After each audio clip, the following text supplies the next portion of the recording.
యోబేలు అనగా యెహోవాయే దేవుడు అని అర్థం.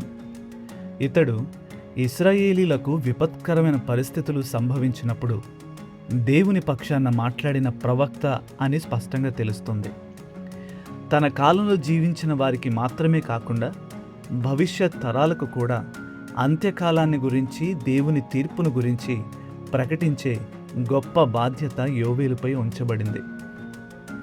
ఈ యోబేలు గ్రంథం నేరుగా అసలు విషయానికి వస్తుంది. ఇశ్రాయేలు దేశం మిడతల రూపంలో వచ్చిన భయంకరమైన దేవుని తీర్పును ఎదుర్కోవలసి వచ్చింది. అవి దేశంలోకి వచ్చి పంటలను పూర్తిగా నాశనం చేశాయి. యోబేలు యొక్క సందేశం కేవలం కళ్ళ ముందు జరుగుతున్న నష్టాన్ని మాత్రమే చూపించలేదు. ఈ తీర్పు ఎంత కఠినంగా, వినాశనకరంగా ఉన్నప్పటికీ ఇంతకంటే గొప్ప తీర్పు ఒకటి రాబోతుందని అతను ప్రజలకు తెలియజేశాడు. దేవుని ఎదిరించే వారికి ప్రభువు దినము చాలా కఠినంగా ఉంటుందని యోబేలు నిర్మోహమాటంగా తెలియజేశాడు.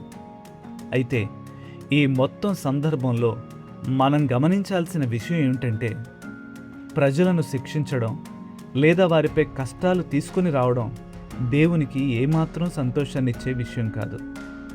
తన ప్రజలను ఆశీర్వదించడం, వారితో తనకున్న బంధాన్ని కాపాడుకోవడమే ఆయనకు అత్యంత ఆనందాన్నిస్తుంది.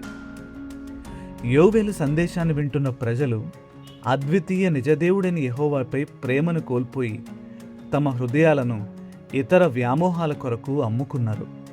కాబట్టి మన ప్రేమను పొందడానికి అర్హుడైన వాడు, అంతకన్నా ఎక్కువగా మనలను సంపూర్ణంగా ప్రేమించగలిగే దేవుడు ఆయన తప్ప వేరొకరు లేరని తన ప్రజలకు గుర్తు చేయడానికే దేవుడు యోబేలును ముందుకు తీసుకుని వచ్చాడు.